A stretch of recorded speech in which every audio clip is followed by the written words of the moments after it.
welcome back to Higher Ed Matters. Today, we're excited to have Adam Continenza. He is the Marketing and Communication Specialist from Lakeland Community College. Welcome, Adam. Hey, Josh. Great to see you again. You too, you too. So I'm excited about our conversation today. We're going to really talk about niche audiences and why they're so important within your communications and marketing strategy. Before we dive in, though, can you tell us a little bit about yourself and how you got into higher education marketing? Yeah, happy to. So I've been here at Lakeland for about 7 years. I came from the music industry, which was, just like most people, first job landed is based mostly on chance and network. So I graduated from the University of Toledo as an English major, concentrated in creative writing. Thinking maybe I'll be an author or something. Well, come to find out, you can't just get a job as an author. And so luckily for me, my father had a deep network. He's in education. He's been working in high school curriculum for 30 years, I'll say. So he had a contact whose son was an art director working for a pianist here in the Cleveland area. And he hired me on to edit email newsletters and type email addresses into lists. From there, I learned how to do graphic design, website content management. I got put in charge of social media, ran a web store, and really just snowballed into the marketing communication specialist who sits before you today. That's awesome. So with the music or with a background in music, like the crossover into higher education, how did that happen? Well, I think it helps that most of my family is in education. As I said, my dad's an administrator, my mom's a teacher, my brother's a teacher. We have deep educational ties in my family. So I was laid off from my previous job and searched forever. I was shocked that no one wanted to hire me. And then I got an interview here at Lakeland, and it was a perfect fit. So I understood education. I understood the struggles of community college students and some of the different nuances between community college students and university students. I took some Lakeland classes myself, which may have helped. And, they gave me a shot, and here I am 7 years later, and I'd like to think I'm doing a great job. You definitely are. That transitions perfectly into our conversation. Because there is a major difference, obviously, between the 4-year traditional student and then obviously the 2-year student. And I think the pandemic really brought to life a lot of the struggles that maybe we didn't expect. I think usually anytime that there's a downturn with the economy, it's usually our 4-year partners that kind of feel the pinch a little bit in terms of enrollment, whereas usually 2-year schools kind of really support our community to be able to get them the tools that they need to go back into the workforce and really help the economy. Well, COVID obviously hit, and that did not happen. No, I know it was across the board because it not only did it affect schools, it affected jobs. People couldn't go into work. They were receiving all this benefit money, unemployment money, and it was really hard to entice people to come back to school. Absolutely. It really was. And it would still, I think we're still seeing the lingering effects of COVID, right? Like it's not, I wish it would have snapped back quicker. I think we're turning, but we're not there yet.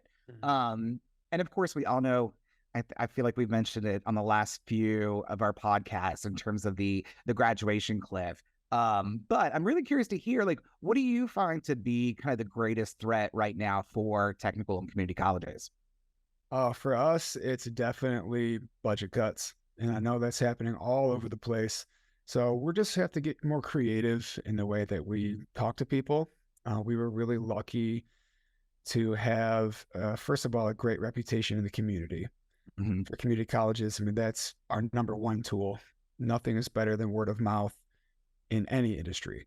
Absolutely. So, creating that really strong base in the community helps us to push through these times. And it's that part also becomes difficult because as people turn over in the college and in the industries that we relate to, sometimes these connections that we've had for maybe decades are all of a sudden just lost. So we're always trying to rebuild these connections, make sure that we're relevant in the community, and just reaching out and making sure that we're on beat with what our people need. Absolutely, definitely. And that's not an uncommon, I feel, response, right? Like anytime that financially there's some struggles, I feel as though it is marketing that is almost immediately turned to first to almost start to say, okay, we need to find some money. We need things to reallocate things, if you will. Marketing, we're gonna need some of that budget back. Why do you think that marketing is such an easy target for that? Well, if enrollment is not great, then they can blame marketing. If enrollment is great, they can say, hey, we don't really need any marketing. It's always kind of in the background. We do a lot of work that's in the background, which is fine. Yep. But it just forces us to do rethink everything that may have been, I don't want to say lazy, but stuff that we've been doing for years and years that Sure. seem to have worked, maybe fell off. So we look at things like our print budget. Mhm. What do we have to cut from there? I mean, we like to keep print in our local publications for like the community building, like we talked about. But then you need to look at it again with these cuts. Is it really working? And a lot of times you can't even tell, Yep. especially in the face of these super hyper focused digital advertising that we have today. I mean, pixel tracking across devices, across homes. And that's what the Absolutely. consumer understands. Hey, I got these tailored ads to me. It was exactly what I wanted, exactly what I needed. And so that's the part that really makes it hit home that we've done our job. Definitely, absolutely. And I think that it's so interesting because I lovingly, and I do mean lovingly, but I often say that higher education, we're slow to turn, we're slow to move. Where do you think, you got that more progressive perspective? Well, working in music, it was very cutthroat, first of Mhm. all. I mean, it's hard to stay afloat. That's why I got laid off. My boss was extremely talented, is extremely talented songwriter and performer, but it's just hard to stay afloat. So we were Yeah. always having to turn on a dime, come up with new ideas, new partnerships, try different advertising. And we could do that because, I mean, the company was run by one person. Mhm. So now we have a board of directors here, a bunch of VPs under the president, stakeholders all over the college and in the community with their eyes on us. And it just makes it more difficult to try something risky Mhm. because if you fail, it's not going to look good to a lot of people. Mhm. Uh-huh. How do you, because I mean, I think that you guys are doing some really cool stuff, some stuff that we'll talk about in a little bit, in terms of that really niche audience and the customization aspect of it. So when you want to dip your toes a little bit in the risky, if you will, how do you kind of prepare both yourself and also your community into stepping into something maybe a little bit unfamiliar and kind of prepping that well? Yeah. So, I mean, when I talk about risk, what I'm talking about is doing something new, like you said. Now, from our perspective, enough planning and having a specific goal in mind eliminates that risk. And our goal being meet these users where they are. So, I mean, things are different from 10 years ago. Mobile traffic has flipped desktop traffic across the board. Mm-hmm. Um, People want to be talked to as if they're the only customer who exists. So that means personalized communications, meeting them where they are, um, helping them through a process, especially in college. I mean, we talk to people, get them interested, start the application. Having trouble with the application, we can help you out while you're doing that. You finish the application, we still have more items. We're going to help you out with every single one of those items. And every single step of the way, all the way through registration, onboarding into their classes, through the next semester, up until graduation, we have to make sure that we're talking to people individually and meet them exactly where they are so that they not only feel like they've been seen and heard, but they don't ever get stuck and they don't have an excuse because of us to leave and say, well, Mhm. they weren't helpful. I had no idea what to do. We can never let that happen. So if we have that goal in mind to make sure that every single step of the way we're meeting our customers and providing exactly what they need, then the risk is only in the creative. The risk is not on the back end because we already know what we're doing. Sure, sure.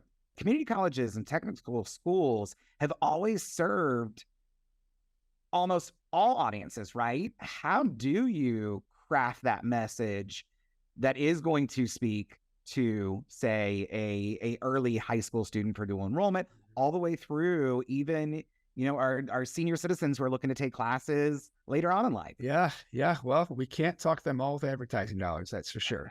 So, what we need to do is make sure we focus on helping our internal departments. So, our College Credit Plus, which is our high school students, our traditional students, they'll get the brunt of our advertising. And, a lot of our money in advertising is for brand awareness and enrollment periods, just to let people know now's the time to enroll.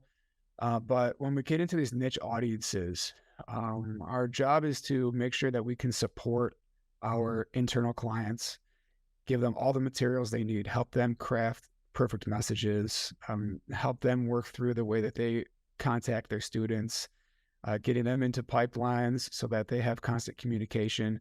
So whether it's our high school students, traditional students coming in, adult learners, kids from or adults from other colleges who are coming in to take a few classes here, Mm-hmm.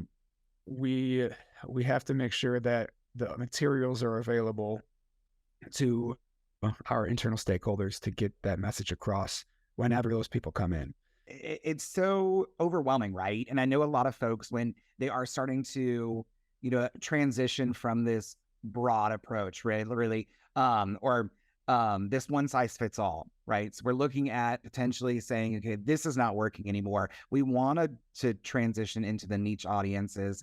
What do you, for somebody who may be looking at kind of transitioning that marketing, how do you take such large populations and decide where to start that niche marketing?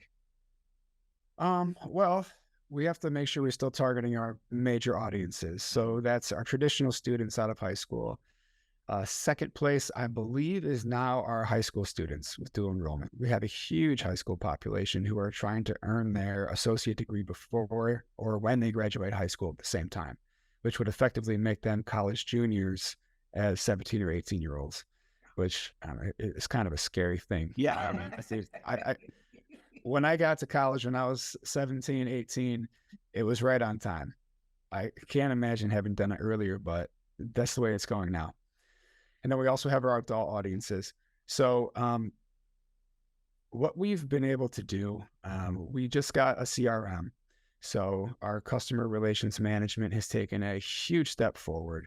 We're able to segment out those audiences a lot more easily. And like we talked about earlier, making sure that they have the custom communications that they need to meet them where they're at. And we've also gotten a lot closer with our recruitment center. So the people who are actually doing the outreach, it used to be like this. So we are separate departments, but we've since integrating the CRM, become much closer with our recruitment specialists to make sure that we have consistent messaging. We work with them a ton, getting feedback, changing our communication plans. And so rather than us spending more money on marketing, again, we're leveraging our internal stakeholders who are already doing this work and making sure we're all on the same page so that when they go and do their outreach to the niche audience, they have different materials depending on who they're talking to. And then once they get some information, name, email address, phone number, then we take over and curate that audience all the way through to completing their application and registering for classes. I think that's such a great point, is that a starting point, especially if you have a CRM, which I highly, highly, highly encourage, to be able to start building out those populations and allowing the CRM to be able to communicate and personalize as kind of that beginning step to really ensure that you're talking to the right student with the right messaging. Yeah, to me, the communications are the most powerful piece. So we can have all the advertising money in the world. If someone clicks somewhere and they don't know what to do, or they fill out a form and nobody gets back to them, you've wasted all your time and all your money. you've damaged your brand, and you haven't captured the number one most important thing that we do, which is grab leads who we can then nurture to become customers. Absolutely. Absolutely. And I think too, that partnership with your recruitment office and admissions is such a critical piece. I think being so interconnected allows you for a few things, right? I know as marketers, there's specific guidelines and branding that you want to stay consistent with. And as a former director of admissions, I'm not gonna lie, I'd get sometimes frustrated and like, why can I use that logo that way? Why can I do this? And so we get a little loosey goosey with some of the rules and the regulations. But I think once you start really building and empowering that relationship, both parties, I think, start to realize and understand, okay, I'm like, okay, I get a little bit the craziness that's going on at admissions, right? Understand why we need to protect the brand so much. And I think it's an important step that a lot of folks miss. Well, it takes a lot to gain respect for other people. And part of that is they respect our expertise, which is branding and communication. And on the other end, we have to rely on their expertise to craft the perfect communication. If I went out and I tried to tell people exactly how to enroll, they would never complete the process. I mean, I have an idea, but we have to work together. Departments. They are the subject matter experts in their niche inside the college as well. So we have to think about our niche audiences, not only who are we trying to recruit, but who are we trying to work with to make sure, again, that we're meeting our prospects where they are. If it's the admissions office, I'm going to ask everyone I know over there, does this sound right? Is this the right order? Are these the right steps? How can we make this easier? Can we make these PDFs downloadable, self-service? You know, it's just taking these simple steps to make sure that we're making things super easy for our prospects to become customers. Absolutely, definitely. So I grew up on late night infomercials with the whole set it and forget it situation. But I feel like that's a lot of mentality is especially when you're talking about even in CRMs, right? Like you create a communication flow and you typically do it over the summer because you're getting ready to ramp up for that new recruitment year. And it's like, great, we put it out there, step back, we'll revisit it next year. Oh yeah, we have it on our calendars to try to revisit every term, just to make sure we didn't miss anything, leave in bad information, missed an update. And it's not easy to do because we're all super busy. And Yep. you know, it helps to have like an agency watching our back, like our ad placement agency. They give us all the numbers, you know. If they didn't, we wouldn't be able to do it. We don't have time. Yeah. So we have to leverage others who have more expertise and just keep our line of communications open so that we can get everything we need. Absolutely, definitely. And I think it's important. I often say that, you know, the data is critical, but it's so easy to get lost in the data, right? Like you can just almost become data paralyzed. Is there's just so much coming at you. How do you decipher what is super important? What kind of helps makes those decisions in terms of when you need to tweak your process? Well, it's not easy. The data is very big. So, you know, it's helpful to maybe focus on a couple key metrics. How much did we spend? Did we see an increase in enrollment that covers our expenditure at least? I mean, that's your most basic. Now, like getting a little bit more into the weeds, I was just looking at some ad information yesterday. We had a campaign performing great, tons of clicks. And I'm looking at the metrics, and people are landing on this page where all it has is a single paragraph of 2 sentences and a button to click to fill out a contact form. Well, Google's telling me people are spending over 2 minutes on this page. So I'm saying to myself, what is causing people to spend 2 minutes on this page? There's something wrong here. I have no idea what it is, but I am committed to trying something else and getting that time on page way down.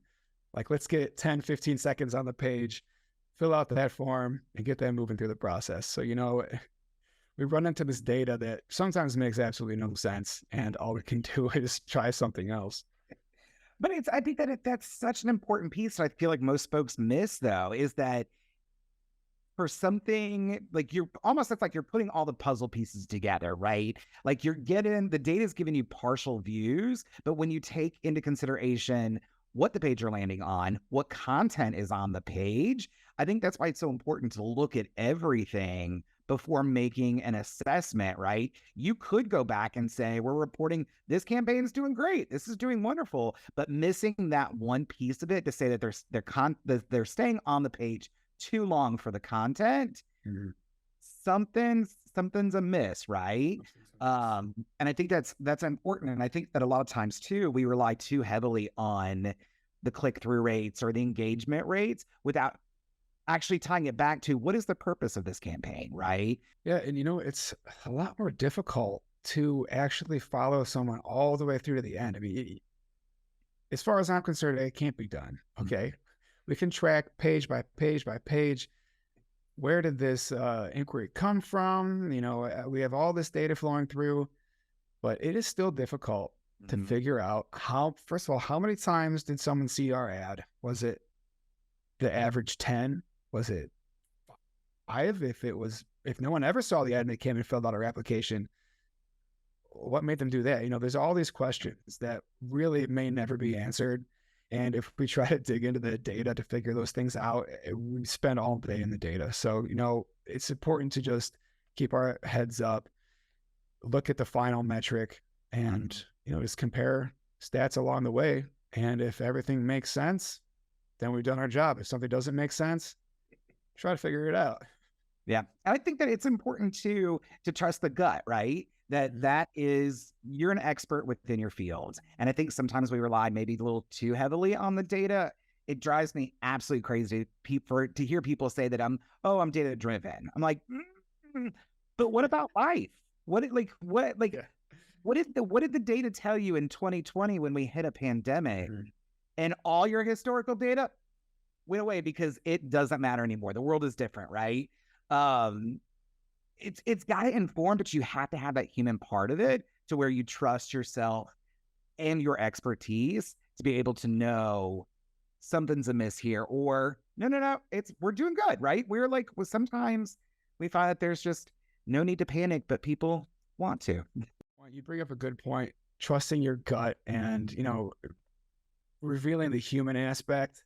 And we brought this up earlier. Relying on other people in the college to do a great job is also another huge tool. And it's not something that we spend marketing dollars on, Mm-hmm. but it is something that we get to leverage. For example, I work with our business management program. Just love our program director over there. She works super hard. She puts in extra work that she doesn't have to make sure she puts on great events and adds value for our students. And so that's great for retention. It's great for completion. And then on the back end, while we may not be, advertising for it, we get to put all that stuff on social media for huge brand awareness. I mean, we were just looking at our Facebook numbers yesterday. Of course, everyone's parents are now on Facebook. Our target audiences aren't there, but it's just as important. It's just as important for everyone's mom to see that our graduates are doing great. Mm-hmm. They're learning real world skills and they're going out and getting jobs after they graduate. In fact, that might be more important than the students seeing it. I couldn't agree more. Because I mean, we've seen study after study after study that says, there is more influence on students' decision making these days, but parents and families are still by far, I mean, heads above in terms of influence to where students are looking, what they're considering. So I think it is important that you do really have to ensure that you're telling the full story in terms of who in a student's life is going to influence that decision. And I agree, parents and families are still by far, if you don't have a strong communication flow, a strategy behind parents and families, that's going to hurt you in the long run. Yeah. And, that's a strategy that we're trying to figure out now. Can we get people's parents into our CRM? It's hard to do. Mm-hmm. We still want to focus our marketing dollars on students, Mm-hmm. but getting the parents of these high schoolers, whether they're the CCP students taking classes while in high school or these traditional students, yeah, family is a huge deal. So, those are some more creative ways that we're trying to use what we already have to capture a bigger audience, and especially our super important stakeholders like parents. And it's challenging, but we're working on it. Definitely. You know what's interesting? A lot of our adult audience, we focus on our job ready like certificates, right? Mm-hmm. In manufacturing, engineering, real estate, business management.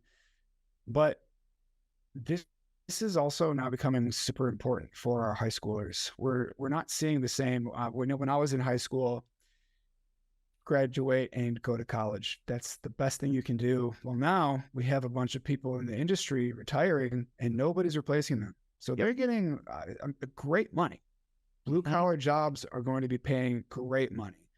So not only can we send people off to a 4-year college, but now we also have this opportunity for parents to say, look, you don't want to go to college, but if you go to Lakeland, you're still going to be able to be the most employable person in such and such a field. Maybe you won't have to start out sweeping floors at the bottom in a machine shop. You can learn how to work in a machine shop at Lakeland and get a great job off the bat. So we're at this point where we're going to be able to tap into even more of our high school audience because these blue collar jobs are starting to really need people. And I love that because that education is really, they've taken a hard hit over the last, probably decade. I mean, it started off, I feel, a little bit small in terms of the value of a college education. And I'm a avid believer of education as a whole. I'm a liberal arts 4-year graduate, still working on my master's many, many, many, many years later. But the 4-year process isn't for everybody. No. And I feel as though colleges and the 4-year colleges have survived because the economy's been good. The 80s, the 90s, enrollment was great. You really didn't have to do a lot in terms of getting students to your campuses. Not saying that it was easy, but that was the natural progression, right? Just like you'd mentioned, same thing with me is that when you graduate high school, you go to a 4-year college, and that's the process. But now that, higher education is under a little bit of a attack, if you will, in terms of like, is a 4-year degree worth it? I love that we're having conversations that a 4-year may not be the best fit for all students. Yeah. And I love that the community colleges are coming in and saying, absolutely, that's 100% true. Here's other options for you to be successful. You don't have to be the square peg trying to fit into a round hole, right? Yeah, we have awesome programs. For our welding program is unbelievable. Our program director is so dedicated and it commands such respect that we don't even have to promote it. They fill up every single year, every year. And this is also kind of a detriment, though. He's so good that he doesn't feel like he needs to come to anybody to tell us big news like, oh, I don't know, he has students competing in world competitions. Wow. Getting top 3. We've had people place first in worldwide welding competitions. Awesome. And, it's tough as a marketing specialist to learn about that after it's already happened. Better late than never. Sure. But, it's great when we get these incredible community relationships and students know that they join this program, they can get a job starting right away after one class and then keep going to school and keep making more money. And that's what these community relationships are all about. And that's one of the most important parts about a community college. And how exciting, just as a student or a part of the Lakeland Community College community, if you will, right? That you've got these amazing things. I mean, a world championship is a tremendous deal, regardless of what really it's pertaining to. It's talking about the globalness of your institution. How exciting, whether you're in welding and engineering, or whether you're in something completely different. It's an opportunity to really celebrate that connection and that, globalness, if you will. Hmm. Yeah, and it translates great to the community. Definitely. It's hard being a public entity relying on tax dollars. Everyone wants to know, Yep. where are my tax dollars going? It's so true. And when we can turn around and say, look, we have just stocked the community with the best welders in the world, there's no question. Definitely. Definitely. Let's talk about the cool things that you're doing, right? In terms of your niche audiences and the ways to really be able to communicate that personalization. What are some of the cool things that you're doing right now? Yeah, so we started tackling this at the beginning of the pandemic, really learning to hyper focus our audiences. And we started a new college-wide branding campaign. We call it the Your How campaign. So it starts out with a question or a statement like, what is your why, right? So I want to go to college and move on to a 4-year degree. That's for our high school students. I want to get a better job and be able to take care of my family, for our adult learner students. So we've been nailing down these different niche audiences with the same branding campaign, but different messaging. And we can only do that because of these hyper targeted digital ads. So we know that we're always hitting the right audience with I think we run 3 or 4 concurrent campaigns under the same one umbrella. So everybody's getting the same branding. They're all seeing the same Lakeland message, but hyper targeted for whoever we're looking at. And I just love that. And again, this goes back, it stinks that we can't keep buying these local like newspaper ads and movie theater ads and, local billboards and stuff. But when we look at what the big picture is, they're great for branding, but not great for a niche audience. And, like we said, talking to people where they are, I think is the most powerful tool right now. So that's how we're accomplishing it on a big scale. So we are working with MediaCross to refresh our website. And I say refresh because it's not a redesign or rebrand, but we are updating the look to be a lot more modern. And with that, we're going to go back in. It's a big process, but just starting from the top down, from our most visited pages, most visible pages down, make sure that we're talking to people in a language they can understand easily. Okay, anyone can understand the language if they have to sit there and think about it, but that's not what a website is for. Okay, Sure.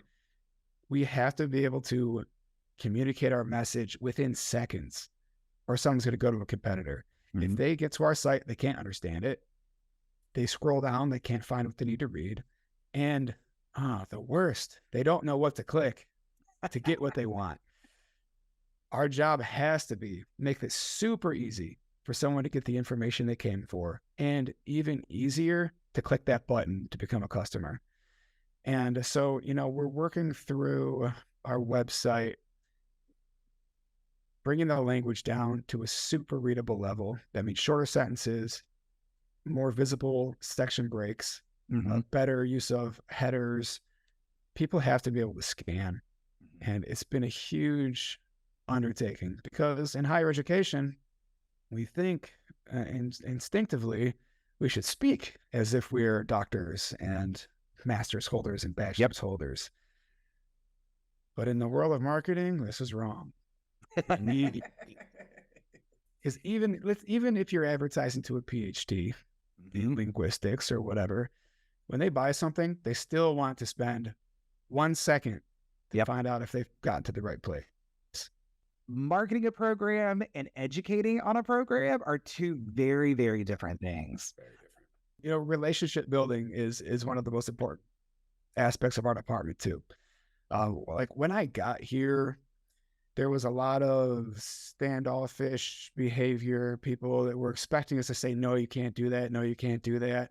And we touched on this a little bit earlier when we were talking about making a great relationship with the admissions and recruitment office. To be able to get rid of all of that fear of conflict, and for us to trust that they know exactly what they're doing in their jobs, and for them to trust us that we know what we're doing. So, building this rapport and building relationships with all of our clients is almost as important as contacting our customers, because once we build a great relationship in the college, when you come through our doors, you feel that and you see that with every single aspect. You'll notice that the marketing language coincides with the program that you got into, because we work super closely with these program directors to make sure that the language is right on target for their program, but also easier to understand before you get in. So these relationships are probably the most important part of marketing, understanding audiences and learning how to communicate from one end of the spectrum with our professors and faculty all the way through to, like you said, maybe an eighth grader who's taking a college class and their parents. They all have to be taken into consideration. So Adam, I would love to keep you here all day, but what's next? I mean, it sounds like you've got a great handle in terms of really identifying your audiences and speaking to them differently and being able to market them. But what do you foresee on the horizon? Jeez, it's hard to tell, especially in higher education. I mean, we touched on this really early. We're always kind of behind. Mm-hmm. Because it's hard to innovate, because we don't have a lot of room for innovation. Sure. But I have to see this world where we have these young, maybe they're not even kids anymore, Gen Z and below. They learn so quickly and so easily using like free YouTube videos. You also talked about this earlier. Do people see a value in higher education? Mm-hmm. We do. And I think everyone still should, but the way it's delivered in the future, I see will be so different from the way it is now. I always imagine this like, I call it a badge-based system where, say, you complete a class, you prove out the skill, and rather than having a credit on a transcript, it may be like a universal badge of completion saying, I know this subject matter, I've done this. And it's not just a YouTube video, it was such and such an expert. Yep. And to build these credentials, rather than having to create complete 65 credit hours for your first credential, what if that was 25 credentials all wrapped up into their own little, niche? Yep. I see that happening with higher education, having to make a huge turn to keep up with technology and how fast people can learn. Especially, I mean, didn't even bring up this AI that's going on. I can't discount the value of a hard-earned education. Mm-hmm. On the same token, AI is going to make some phases of a hard-earned education obsolete. Absolutely. The reason that we get to build and always become more technologically savvy, have better stuff, better health. I mean, humankind is always stepping up, and we don't have to start from a stone wheel every time. And education is going to have to embrace this, or else customers are going to find a different way to, get jobs and make their worth. So I really see the need for higher education to put a huge foot forward as a community and innovate the next phase of education rather than wait for it to take us by storm. And, I would hate to see colleges shut down, but It will happen. And I want to see us be the first ones to make it rather than be the ones that follow. That's awesome. I love it. You are like just speaking my language. I mean, I feel as though I've been on this kind of soapbox for a while. Higher education, we started 1800s, maybe even some a little bit earlier.